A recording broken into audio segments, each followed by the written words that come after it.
Hi, everybody. Welcome to the Ask Julie Ryan Show. I'm Julie, your host, and I'm so delighted you could join us. My intention in doing this show is to provide information, insight, and comfort to people all over the world by helping to answer life's unanswerable questions. Boy, do I have a treat for you this week. I'm like a groupie. We got Karen White with us. Karen, welcome. Thank you. It's so happy to meet you. Finally, I've heard about you for years from a mutual friend. So it's a delight. Thank you. Oh, you're welcome. Well, I've been trying to figure out a way to do this for years too. And everybody, how this all came about was I met Karen in 2017. It was 2017 you were here in Birmingham at an authors conference called Southern Voices. Right. And you, I know, go to bazillions of them all over. And I met you and I gave you my card. And I said, if you ever need any help, with spirits or anything, let me know. And then fast forward, your dear friend, I worked with her and her husband at the end of her husband's life. And she, after he passed, she said, oh, you got to meet my girlfriend, Karen. And I said, well, I already met her. She won't remember me, but I already met her. Oh. And here we are 6 years later. Oh, I can't believe it's been that long. I know that you were in Sweet Home, Alabama. Yeah. So I hadn't heard of you before, but since that time, I'm one of your biggest fans. So I wanted to introduce you to everybody that listens and watches my show, because I think they're going to love, I know they're going to love all your work. So everybody, let me tell you about Miss Karen. With almost 2 million books in print, 2 million, girl. Holy not all in English, in different color. Well, that's what I'm getting ready to say, in 15 different languages. I don't know that I can name 15 languages off the top of my head. Karen White is a New York Times and USA Today bestselling author of 32 novels. 32, that's amazing. Her intricate plot lines and compelling characters charm and captivate readers with just the right mix of family drama, mystery, intrigue, and romance. And you are my favorite author. So it's really a thrill to have you on my show. And so, excuse me, you guys, if I seem like I'm, acting like a groupie, because I am. Yeah. So you often include ghosts in your books. Why? I have, I guess since I was very, very little, I've had two. Well, my first obsession that I can recall is with old houses. And of course, when you see old houses, you always think there has to be a ghost. I think, in fact, I know it comes from my father. My father was born in 1932 during the height of the Great Depression in Mississippi, and they had nothing. But they always had family, and they always had stories, and they always, had their front porches. And I think my father grew up with like his mother saying that she had conversations with her grandmother while hanging the laundry, in the backyard, even though his grandmother had been, dead for years. So it was something that he sort of accepted because it was sort of normal in that atmosphere, in that environment. And I maybe I was the most receptive child because he would then, as a young girl, he would buy like Stranger Than Fiction, true ghost stories, and like read them to me before bedtime. Who does that? And I know he loved me, but that's like, who does that to their child? But I just was absolutely fascinated with ghosts. Did I ever want to see one? No, because I'm a scaredy cat. Like, I never want to see one. Do I believe in them, even though I haven't seen them? Now, I have seen an orb when I was with my son and my daughter. We all saw it. So I know I'm not imagining it. And my son has had 3 very real witnessed occurrences that he's not very happy about. But yeah, it's just, I'm obsessed. And it's not like, I don't like the scary, like the poltergeist kind of like that wasn't what attracted me to the whole ghostly realm. To me, it was somebody from the past who had a story to tell. those are the ghost stories that that I was always attracted to. And again, my obsession with old houses, it kind of goes hand in hand, because there's an old house, somebody's lived there, somebody's passed through there, somebody might have died there, and like, oh, they probably have this fascinating story to tell, probably a mystery, a murder or something like that, just for bonus. But wow, that's so cool. So yeah, that's why, I guess, in a roundabout way.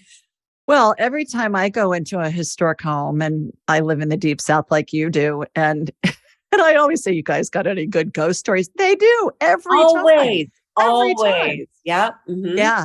And that orb thing, if you can get a picture of an orb and blow it up on a desktop monitor, a lot of the time you can see faces in it. Oh yeah.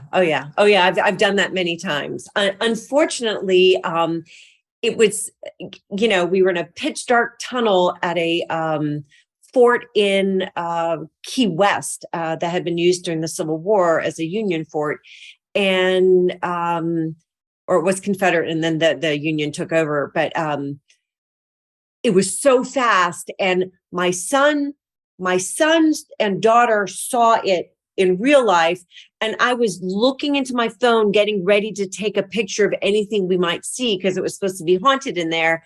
So I saw it on my screen, but by the time I hit go, it was too late. But the three of us saw it, and we're like, and my son immediately was like, "Bye, see ya." And my daughter and I were like, "Okay, we can stay another minute." No, let's go. We left. So yeah. Well, the good news is that what you're talking about, I consider to be spirits, because a lot of the time ghosts are criminals, or they're bad people, and all spirits are pure love. So that makes the stories more exciting when you have ghosts that are evil, or spirits that are evil, but all spirits are pure love. So I always tell people that, and I get pushback sometimes from people, and they'll say, "Well, that's not what I've learned." And I said, "Yeah, I know, but you were taught that because you were taught it by people who wanted to control the masses. And how do you control the masses? With fear." Okay. Right. Yeah. We just saw that during the pandemic.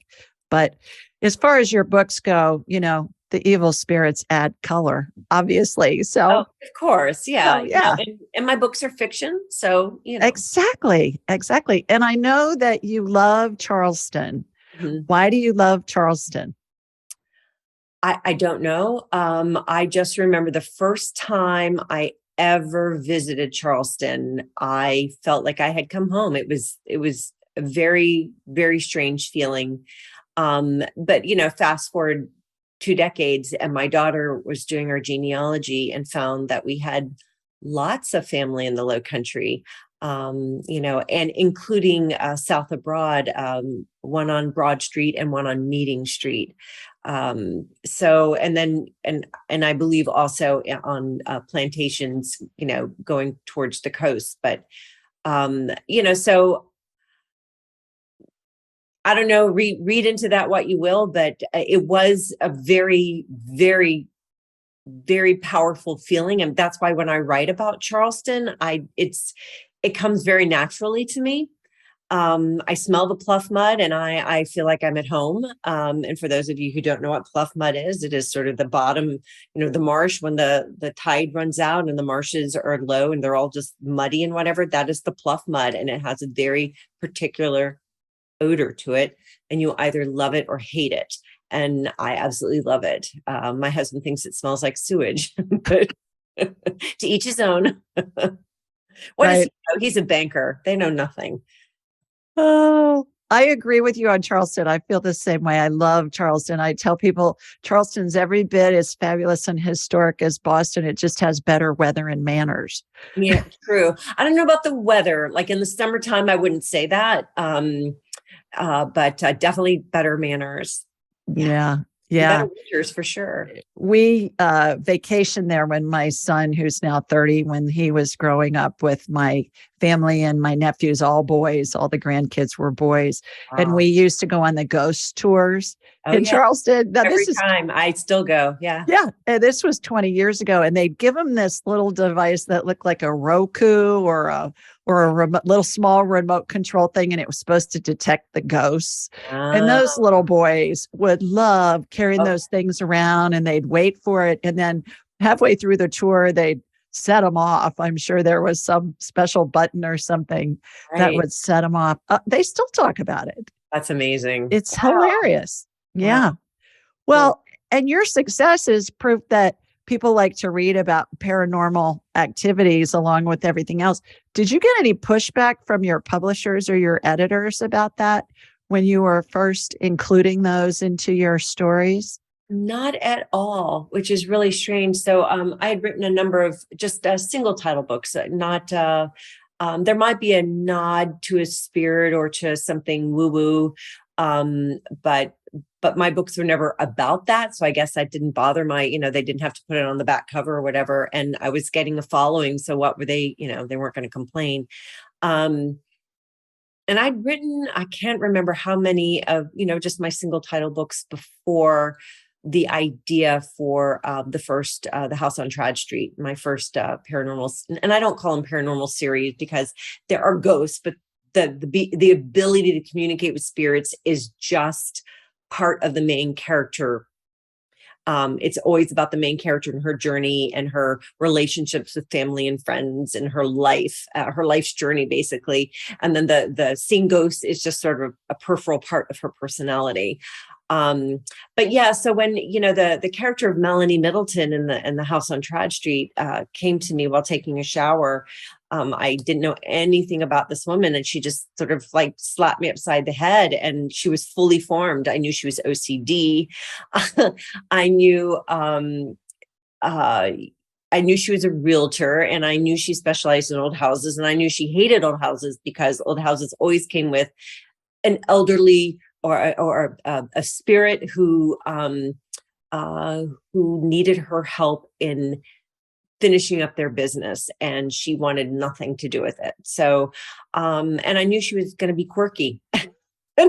And I had no idea how quirky. And then I just started writing the series. Again, it was originally supposed to be in New Orleans, and then I had to move it to Charleston because when I first came up with this idea was 2005.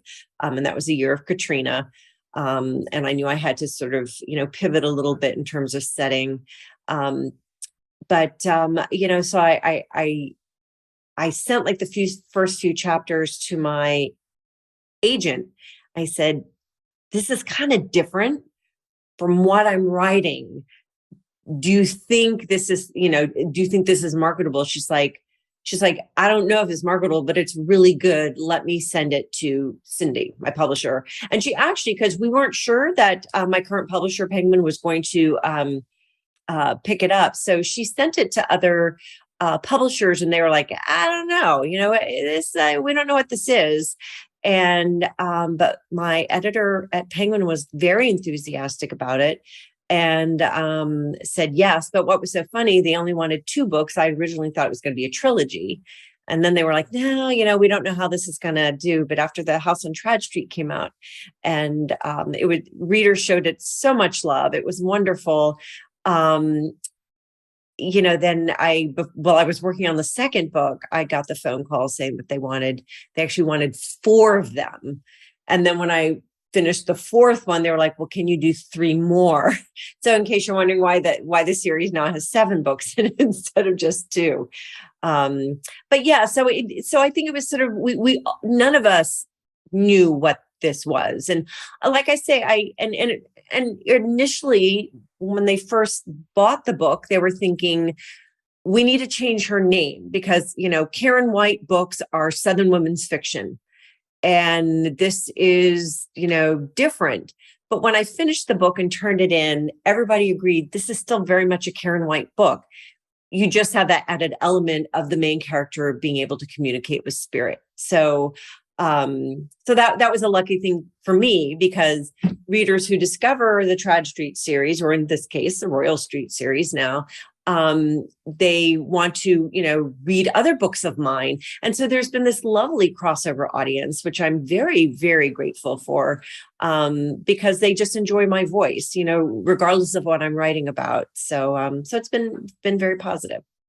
Well, they're just amazing. They all have mysteries. They all have historic stuff. They all have historic homes, old houses, and wonderful romance plot lines, and of course there are some villains thrown in there for good measure. And I learn stuff.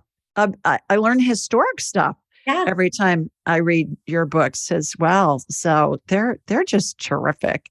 Thank you. When I am traveling, especially because you're my favorite author, you're my favorite historic novel author, you're my favorite author, period. Thank you. I've read many, many of your books multiple times, and I normally purchase both the audio and the Kindle version, the digital version. Guilty. I do the paper and the audio just because, Well, because from a time standpoint. Yeah. Or if I'm on a plane, I'm reading my Kindle. And then when I'm getting dressed in the morning or I'm on a walk or something, I'm listening to the audio book. Right. And then I'm looking where I am on the audio book. And then I'm going back to my husband doesn't get it. He's like, do you really need like multiple copies of that? I'm like, yeah, absolutely. I do. Yes. Yeah, I do the same thing. So when you start a book, do you have a hook in mind when you start it? Not always. It's really interesting the way I write. And that's why when I'm asked by teachers to come speak to their creative writing classes, I'm like, no, because everything that you've taught them about the right way of writing, I do it completely wrong. And you probably don't want me speaking to your students. I start with my main protagonist. I usually know her name because I need to think of her as a real person. And let me tell you, the names just pop into my head. Like they are fully named. They are real people to me right from the get-go. And I picked the setting because setting to me is as much of a character as the actual characters are. So setting is very important. And I love the South. It's what I know. My parents were both born and raised in Mississippi. And that's what I know. And that's what I want to write about. And plus, Southerners, we're such a quirky group and people like reading about quirky people. And so I always, so the setting, like, what's the city? What's the town? Where do they live? What house do they live in? And then to create the plot, I think of the main character and what her inner and outer external conflicts are. And then I start writing, and I have a general idea, but I'm what they call, like when I'm writing, when you're driving at night and it's foggy and you turn your bright lights on and you can only see like a little bit in front of you. That's how I write. And I don't recommend it. It's painful. It's horrible. And it makes me, crazy. And I've tried to write other ways, like where I try to plan more, but the more I plan, the more, like when I start writing, all of a sudden my brain's like, I don't want to do that. We're going over here instead. So all that time you spent doing this outline or whatever, just throw it away. It doesn't matter. And unfortunately, that's just the way that I write. And so, yeah, my endings are always a surprise. And as a matter of fact, in this new series, when I was writing the Shop on Royal Street, I end like the second chapter, I think, with the sound of breaking glass and a woman screaming. When I started the next chapter, I had no idea what had just happened, who that woman was, why she was screaming. But out of that, I created everybody's favorite secondary character, which is Jolene McKenna, who is the main character, Nola Trenham's best friend. And she just walked on, opened her mouth, and it's like I've known this woman my whole life. And she does sound a lot like my cousin Gwen, who's from Greenwood, Mississippi. So I guess, that I hear Gwen's voice, but all the funny mannerisms and everything, definitely I got from my cousin. But Jolene is just a force of nature, and she's the best friend we all need and want. And but that's how my books happen. I just sort of surprise myself. And one of my favorite books, I don't know if you've read it, Julie, is the Time Between. And in it, it's set on Edisto Island, South Carolina. And in it, we have a young woman who's been hired to be a caretaker for an elderly woman. And when she first gets to this old house, her charge is sleeping. So she, what do? You just start kind of walking around, and there's a closed door. And she's by herself. Woman's still sleeping. She opens it. I don't know what's behind that door when she walks in, but through her eyes, I see the room. It's very sparsely furnished. There's a twin bed. There's a crucifix hanging on the wall. And the only other piece of furniture is an armoire. And she goes to the armoire, and I see her hand opening, and her hand's my hand, opening this armoire. And it just, there's like two very simple dresses and maybe two pair of very plain shoes. So it's telling you a lot about the occupant of this room. And at the top, there's like a mirrored little door with a keyhole. And she goes to, and the key's missing, and she goes to open it, and it's locked. And then she leaves the room. And I forget about that as I write the rest of the book. And then I get towards the end of the book, always, within 2 weeks of deadline, I'm just like, oh my gosh, I don't know. I don't know the answer. I don't know. And there's always a lot of praying going on when I'm finishing a book, because I really need divine inspiration at this point.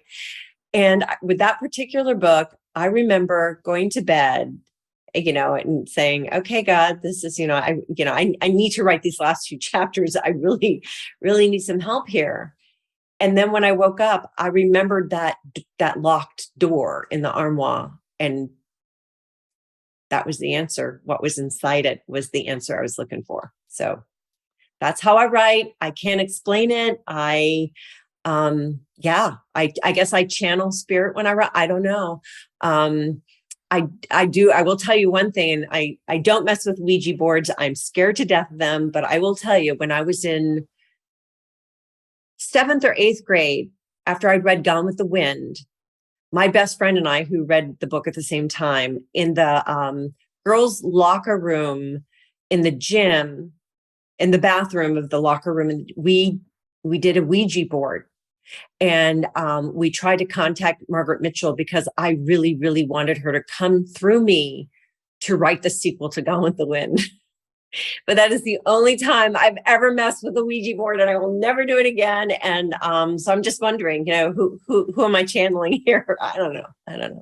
Well, the interesting thing about the Ouija board is that the Ouija board was the best-selling Milton Bradley game for I know, but it's not a game. How? I don't even understand. I know, more than Monopoly even? Oh, way better, way more. Oh, and when it got a negative vibe to it was when the Exorcist movie came out. Because in the story of the Exorcist, they were playing with a Ouija board. The Ouija board was, that was a standard that every family had. We had one growing up. We weren't allowed to have one, but my friends did, Yeah. So it was really interesting how that tide turned with that was the catalyst, because it was, and the thing that's so interesting about it, to your point, that it's not a game, it's patented. They got a patent on that when they released it. Wow. So I have patents for surgical devices. You can't get a patent unless you can prove that the thing works. Wow. So I someday am going to research that and see, how did they prove that the Ouija board was working? What was involved? And can you imagine the patent officer at the Patent and Trademark Office going, you want me to do what? Yeah, exactly. And saying, well, and then they granted the patent. Yeah. So I think that speaks volumes for it. And it's still sold today. Yeah, it is. It is. Yeah. Yeah. So many of your characters, along the lines of you channeling these characters, so many of your characters, I feel like I know, and I read them and then they stay with me. For instance, The Glass Ocean, I love. I've read that book multiple times. And you've got this Sir John Langford, who's a character, one of the main characters in there. And every time I think of an English country estate, I think of this character in your book. And I think that's just crazy. I mean, this is a made up character out of Karen's head. Or is he? Or is he? Or is he? Remember now, The Glass Ocean, because I wrote with 2 other authors. So the 3 of us collaborated on the creation of all the characters. So, and I'm not allowed to say who created what. Yeah. But the bottom line is these characters in your books, not from other books, though. So that's a differentiator in my mind with your books, because I'll read other books and I'll enjoy them, but I can't tell you what the names don't remember the characters. No, I know what you're saying. It's very rare that I find books where the characters, they stay with me. I remember their names and most of the story, and that just does not happen a lot. So thank you. That's a compliment. Thank you. Yeah. Yeah. And so I think you absolutely are channeling. And here's another reason why, when I'm doing a past life scan with somebody or talking to a spirit guide or a deceased loved one, what you were describing about seeing the armoire and the crucifix on the wall and all of that, that's what I see. It's like I'm walking into the scene of a movie.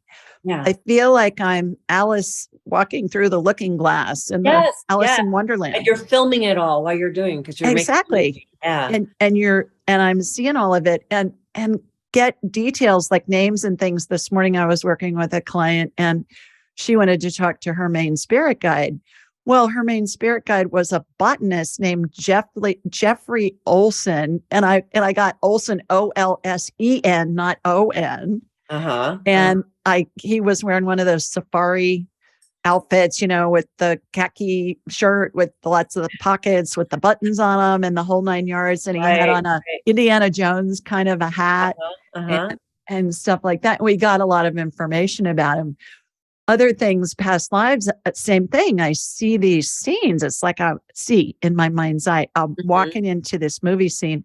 One of my favorite stories is I was working with a client and I got in a past life, she had been a telephone operator in the mid 40s at the University of Wisconsin, where she had gone to school. She graduated and she got a job. That's like World War II era.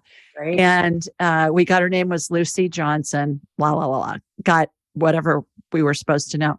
Well, she turns around and she calls the alumni office at the University of Wisconsin in Madison. They send her a copy of a page out of the yearbook in that year with Lucy Johnson's picture in the yearbook, Karen. Wow. I would say, you can't make this stuff up. No, and the thing that's so fun about the information that I at least get is that oftentimes we can corroborate details with historic documents that we can find online. And so I believe you're channeling all of this stuff. And these are actual characters that live. Maybe you're giving them a different name, but the fact that you're in there and you're seeing all those scenes and everything, you're channeling this stuff. Oh, wow. Yeah. I believe all writers, all composers, all screenwriters. I know you have times where you'll write something and then you go back and you think, I don't really remember writing that, but this is pretty good. Oh, when I go to book clubs, a lot of times there's always one person in the book club who highlights their favorite lines or whatever. And I was at one, it was a while ago, but the woman said, this is my favorite line from the whole book. I wish I could read all of them. There's so many, but here, and she read one and I'm like, did I write that? I mean, that's really good, but did I write that? So obviously I don't have any talent. I'm relying on other people to give me what I need to say. I disagree. I think you have a lot of talent and you have golden ovary courage to put yourself out there and allow that to flow through you. When you were talking about that you woke up and you had this idea about the locked compartment in the armoire, the reason why oftentimes we'll get ideas when we're asleep or right as we're waking is because we all have the vibration of spirit. It's like our factory presetting when we come in. And when we're stressed about something or just busy during the day, our vibration lowers. Our vibration's lower anyways, just because we have the density of a body. Mm-hmm. I would say imagine running an electrical current through a bowl of pudding. It's going to slow it down, right? Mm-hmm. And so spirit can communicate to us easier when we've slept a little bit because our brain relaxes. We're not stressing out about whatever is on our mind when we go to bed. Right. We go back to the factory preset vibration level. Spirit's a high vibration. It communicates on a high vibration channel. And when you're in fear or when you're stressed out, spirit doesn't communicate on those channels because the vibration's too low. Right. I would say spirit doesn't communicate on the I feel crappy channels. Right. Or like Yeah. I have writer's block because I'm not seeing this. I'm not feeling this. Right. Yeah. Right. Interesting. So, yeah. So that's what's going on with that when you experience that. You write in first person. Do you have a writing degree? I do not have a business degree from Tulane. Do you have a writing degree? I do not have a business degree from Tulane. But I've always been an avid reader, as my dad was. My mother was not a reader, but my father was. And so, and actually my brother, John, his claim to fame is he's never read a book. I can't believe I'm related to him. But yeah, so I've always loved the written word. And I was a business major just because I knew that whatever I did in life, having a business degree I could probably use it. And I do in my writing world because this is a business, and the whole marketing aspect, especially nowadays when authors have to really market themselves in the marketplace, has really helped. But, and I went to a really great private school, middle school and high school where, they were so good at teaching creative writing and just other kinds of writing. So that I was very prepared by the time I went to college. And even though I was a business major at Tulane, the business school is only junior and senior year. So your freshman and sophomore year, you have to take these prerequisites, including creative writing, science, math, all those kinds of things. And then get a certain, GPA in those to even be able to apply. So I was like very, very conscientious about taking those classes and doing well. But because my high school is a college prep curriculum, I was so well prepared for that. And, and even my teachers have always been saying, you should be a writer. And I'd be like, who wants to be a writer? That's like the worst. Look at all those words, all that. So much time, like, no, because I learned how to hate to write from elementary school when I would be given a writing assignment and I'd be, and you have like half an hour to write it. And my handwriting, because my story would be so fast in my head, but my handwriting was not able to keep up with it. So my handwriting was horrible. And I'd always get, A content, F in handwriting. So I get very poor marks. And so I learned to hate writing, but I loved stories, creating stories in my head. Finishing stories of, I'd read a book and if I didn't like the ending in my head, I would create the new ending that I liked. And so I always had the signs that I should be a writer. I just resisted it for as long as I could. So you were being led. So they say here in the Deep South, you were being led, darling. Yeah. And I know everybody wants to know, how did you get published then if you didn't want it? Well, I, basically in a weak moment, I sat down and wrote that first book because I read Dinah Gabaldon's Outlander. I don't know if you've read it. It's an amazing book, amazingly talented author. And I've read some of the other books in the series as well, but that was the first one that got me. And it spoiled me for any other book after I read that, I guess, and the other ones that were published in the series at the time, which might've been only 4, because this is early 90s. And I couldn't pick up another book to read. And I basically, would hear the ghost of my 6th grade teacher, Mrs. Anderson, saying, you should write, you should be a writer. And I'd be like, oh, well, if I can't pick up another book to read, I might as well just try to write the kind of book that I'd want to read. So that's what happened. And that was my first book. You were being led. Absolutely. Kicking and screaming and digging in my heels. Well, yeah. But, but then you have the courage to, okay, let's go ahead and do it. And then you had the courage to send it to a an editor or a publisher or an Well, agent or I whomever? entered it into a contest because if you were a finalist in that particular writing contest, Diana Gabaldon would give you a written critique. So not only did I win the contest and get the written critique, but I also got the finalist judge was a New York literary agent, and she offered to represent me. So that's how that all started. Not that it's all been, what is it, something in roses ever since. Of course, like every career, it's like this, but that's how I started. Yeah. Well, and people would say, oh my gosh, serendipity at work. Isn't that a coincidence? Well, there's no coincidence there. Did you read Nancy Drew mysteries as a girl? Please. Of course. Nancy Drew is my idol. And I've heard my series, both of them have been called Nancy Drew for adults. So, and I take that's the highest compliment. So I think yours are way better, but I'm biased. Well, they were written for a different audience and at a different time. But yeah, Nancy Drew will always have that special place in my heart. Oh, yeah, absolutely.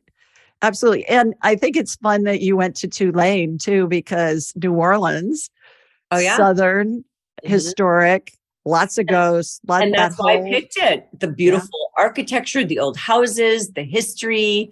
I didn't know about the flying cockroaches back then, or I might have picked something else. But it was really the perfect spot for me. And my parents, because my dad was with Exxon, so we kind of lived all over the world. And at the time they were living in London when I was a freshman, and they wanted me to go somewhere in the South because that's where we had family. So if I ever needed, since they were so far away, if I ever needed, family nearby, I needed to go to school in the South. So that had something to do with me picking New Orleans.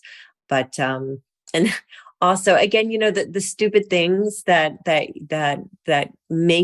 help you to make a decision. So back in the day, remember when airlines used to give out decks of cards? So we had a deck of cards from Delta. I mean, we even had some from Pan Am, and we have tons of stuff.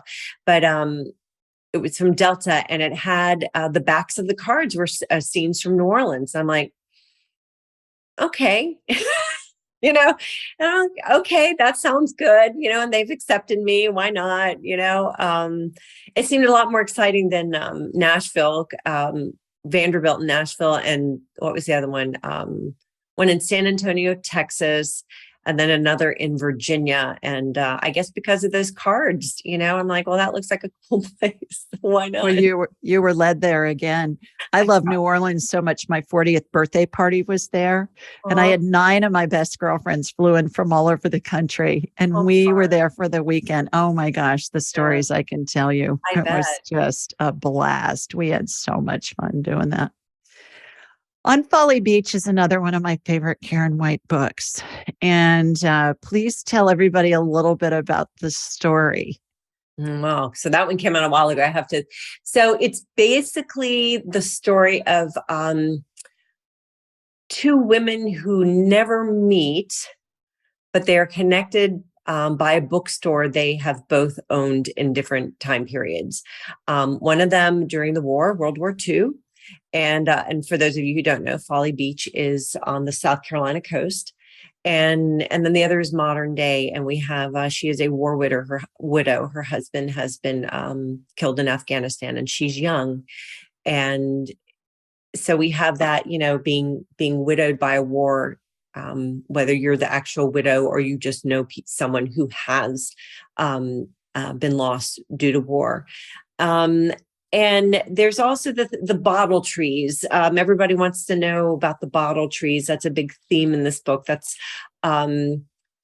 people put little hopes and wishes into the bottles of the bottle tree, and that's a Mississippi Delta thing that I got from my mom. It didn't really originate in South Carolina, but now apparently in Folly Beach there are a lot of bottle trees because I read my book. But going back to sort of the story itself, the modern day owner of the bookstore finds a book that had belonged to the woman the owner from 1940s, and she opens the book, and there are these sort of cryptic messages written in the margins, and that opens this lovely Pandora's box into murder, and things, from the 1940s and the war. So it's a love story. It's a story of forgiveness and redemption. And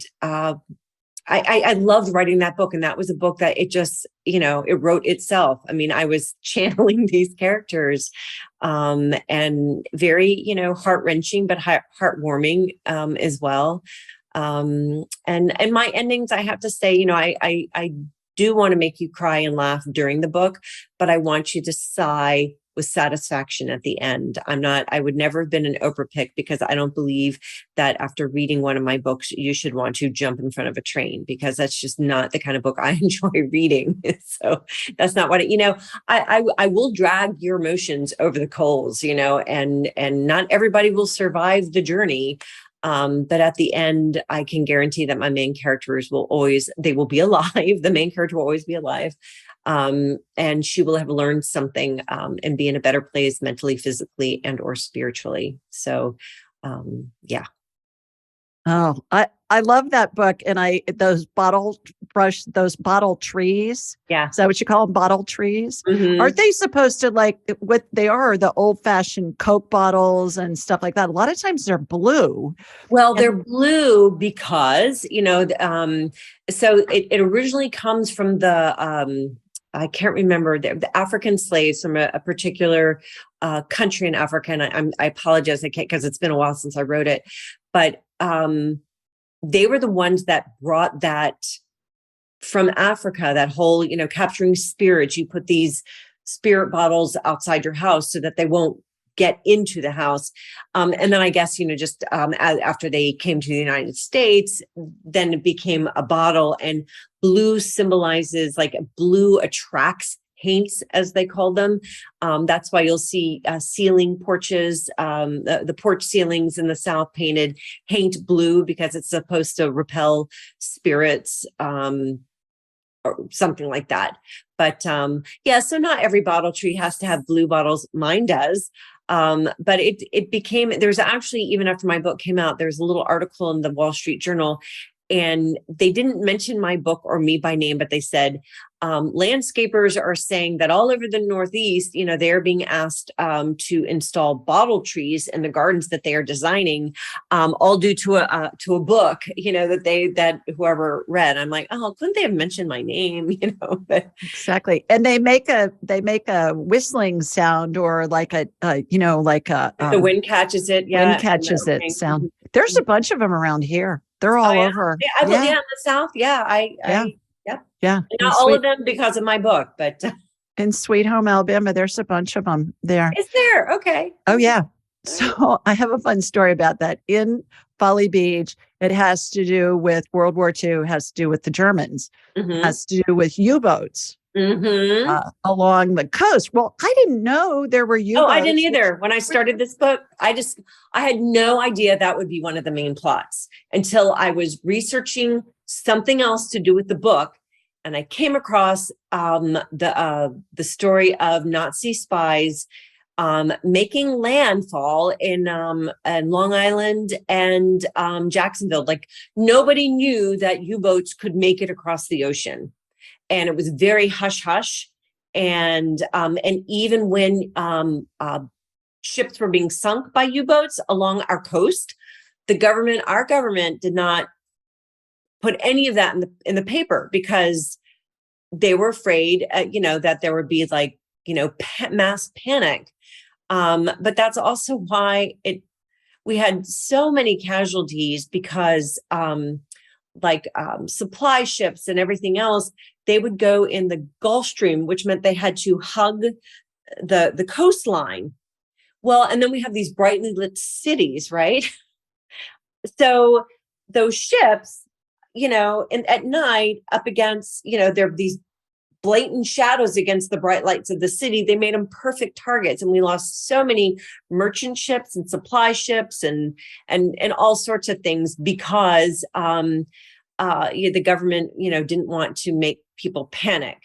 And it was only until they decided, we're losing a lot of ships and people we need. And, and then people would wake up on the coast in South Carolina and in North Carolina, and there would be, obviously there had been some kind of, ship destroyed because there would be woods and boards and bodies and supply and all, washed up on shore. So finally the government had to say, yeah, well, actually U-boats can get across the ocean. So you might want to turn out your lights. Yeah. And I've met many people in Mobile and on the Gulf Coast that are elderly that lived during that time. And it was complete blackout, like you see in the European depictions, during the war and all of that. So it just took us a little longer to catch on. Well, I think they suppressed everything. To your point, they didn't talk about it in the press at all. And the government at that point, people say, well, the government had a lot of control. Well, I think they have a lot of control now because we're finding that a lot of stuff is suppressed on different topics too. But a couple of points on that. I didn't know anything about that either until I went to Montgomery, Alabama on a field trip with Jonathan when he was in the 4th grade.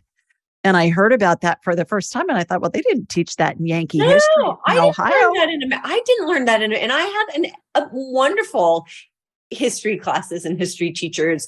And we learned everything about everything. Not that. That just blew my mind.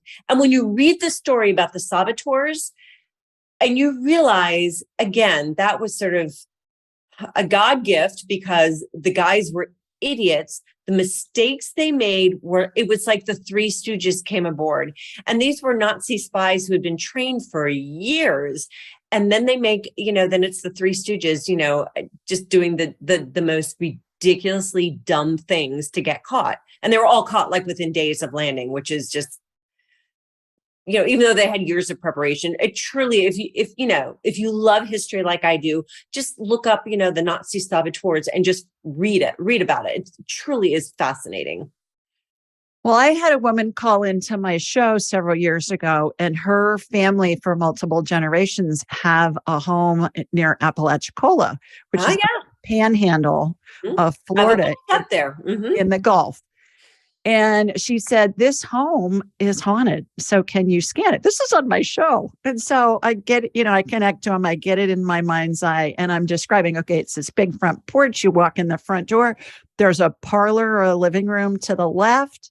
And it's full of a party. It looks like a cocktail party. And I said, the men are dressed in military uniforms, like officer uniforms, and the women are dressed in 1940s attire. They've got suits, skirts on, and all this kind of stuff. And I said, this is interesting. And then I saw a maid and I saw a little dog and I saw some other stuff. And she said, well, interestingly enough, during World War II, my family was not allowed to come here for 3 years because the U.S. government, the Defense Department took over the home and officers lived there.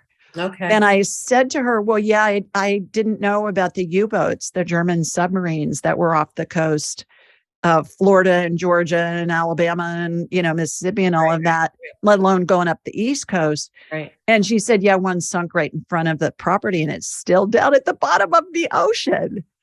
And so I know, and nobody knows this stuff. It's unbelievable. And I found out by accident because while I was writing the book, I'd already started. I had no idea that there would be Nazis in this book. I had no idea when I started. But while I was writing it, my oldest brother was getting married in the Outer Banks. And we were taking a tour, my family, my husband and my 2 children and I were taking a tour because I'm all about history. And we were at the lighthouse and the Cape Hatteras Lighthouse. And the tour guide casually mentions the U-boat that was sunk like close by, and you can scuba dive to it. You can't, the water's pretty dark and murky, but it's still there. And I'm like a Disney thing, like for scuba divers that they just sunk so you could go. It's like, no, like an actual one. I'm like from World War II. I had no idea. And then I went home and I started researching and I found out that they were all over the place. And I'm like, oh my gosh, I have to put that in Folly Beach. And that's how that happened. Right. Perfect. I loved it. So that's probably one of the reasons why I remember Folly Beach so much too, is because I had that experience of this home near Apalachicola. And the woman has told me that I can come visit it. She said, we'd love to have you come down and tell us who's in there and the spirits and all that. You need to read my book, Flight Patterns, because it's set in Apalachicola. And they had me stay in a haunted inn when I was there. It was amazing. Okay. All right. I'll do that. Maybe I'll take you with me. That would be fun. Would love to. Yeah. You've written several series. Why? Why not?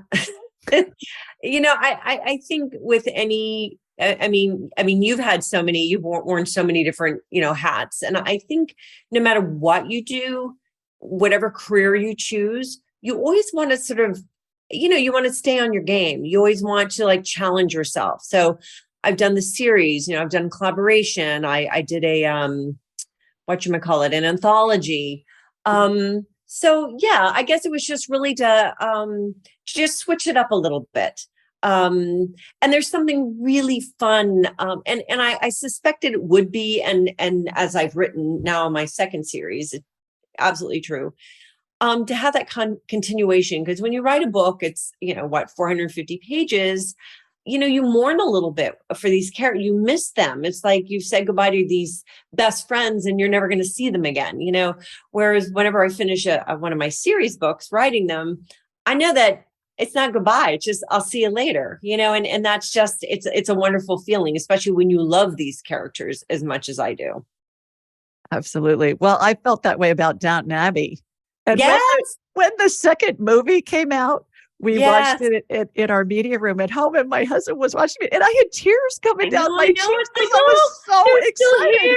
They're still here. Yes, no, absolutely. Gosh. Yeah, absolutely. Yeah, and the characters are the same with that.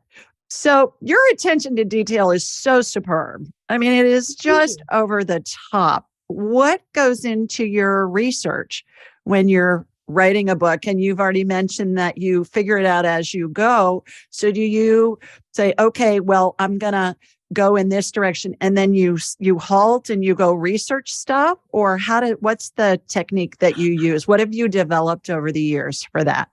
Well, let's take Apalachicola. Okay. So, I actually have a beach house, maybe about an hour away from Apalachicola, in Florida. And, so when I decided on Apalachicola, and the reason for that decision was basically, I met an artist who had had painted a series of paintings about the dyeing industries in the United States. And she had spent a lot of time in Apalachicola sketching the net makers, because it's a big fishing and oyster, I think it's the oyster capital of the world. And I was just, and it was on the Gulf Coast, and I knew it wasn't that far from me. So once I pick the setting, I'll start buying books, so I could, mostly coffee table books, so I can get an idea, and then some history books, so I can kind of, because I love history, I want to try to weave in as much of the history as I can. And I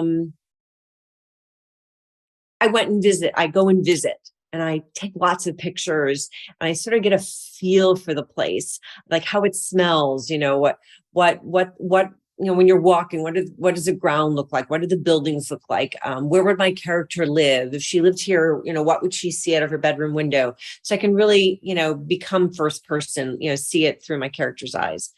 And then I start writing, and anything I don't know, and again, I'm very visual. So when I write and I start to channel, I see the story. I don't, I'm not looking at the words on my screen. I'm seeing the story as it appears into my eyes. And I will fill in as many details as I can.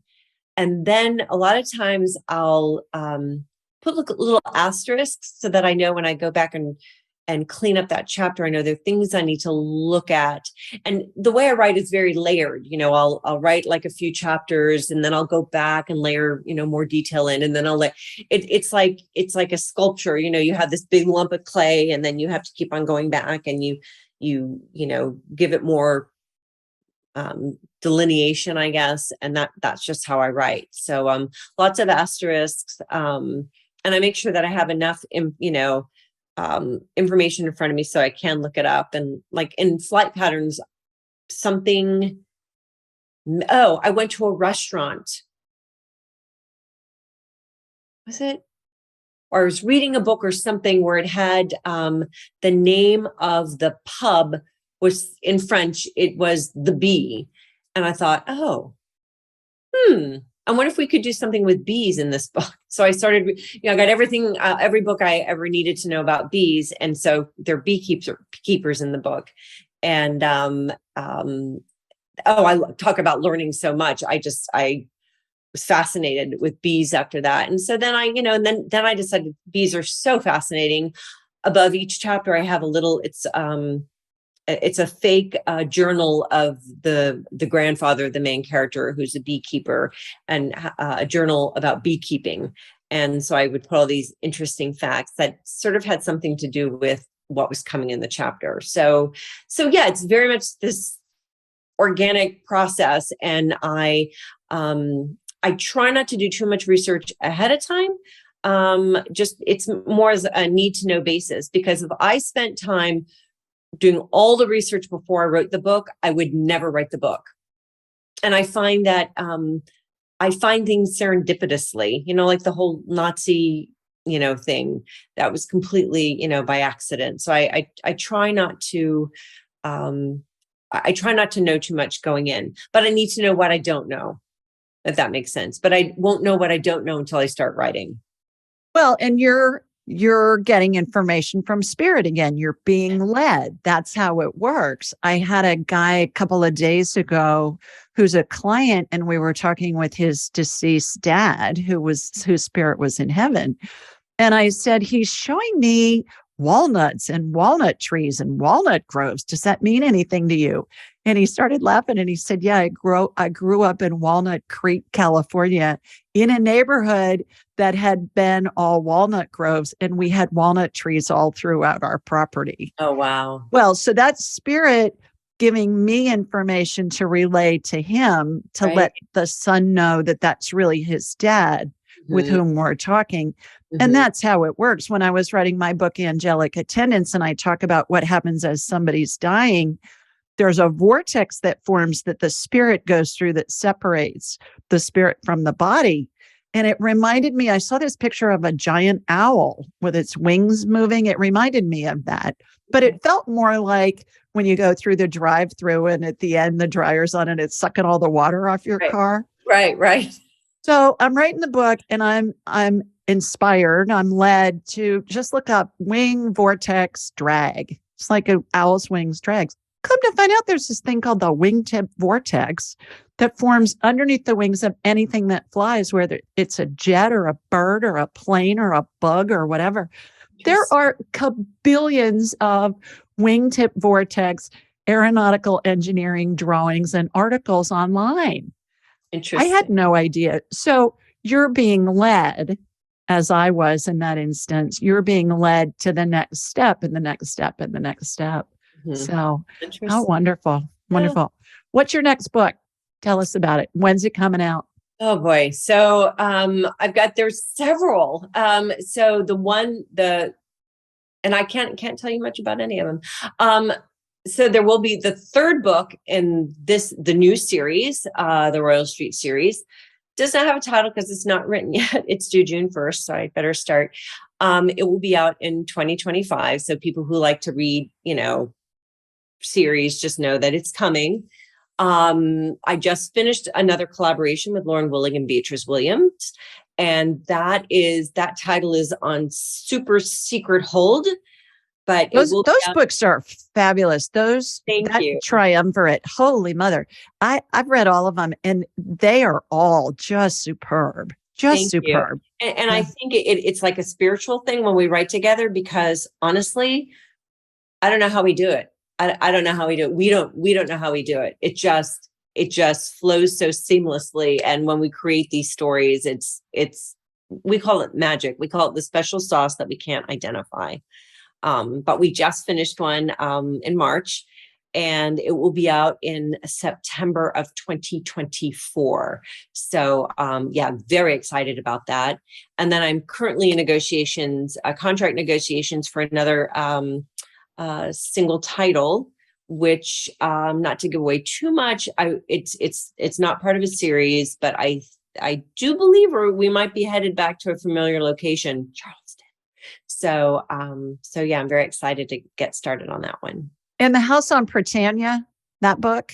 Yes, that comes out March 9th. Excuse me, May 9th. It's another month with MA, but March has already had May 9th. So yes, less than a month. So I'm very excited. Yeah. And aren't you doing some big whoop-de-doo thing for the book launch in New Orleans? Yes, we are. It's and tickets are still for sale.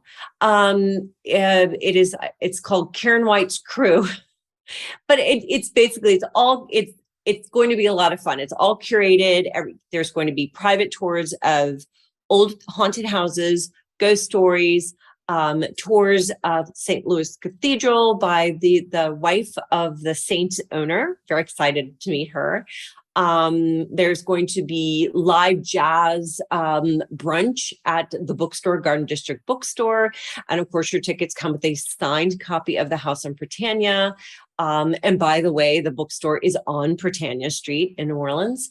And a whole bunch of, fun stuff like that. And also tours through one of the cemeteries, the above ground cemeteries, all by professional storytellers and tour guides. So I'm very excited. I'm probably more excited than any of the attendees. And of course, you're going to be in New Orleans where the food is fabulous, and it's going to be May, so the weather will not be horrendous.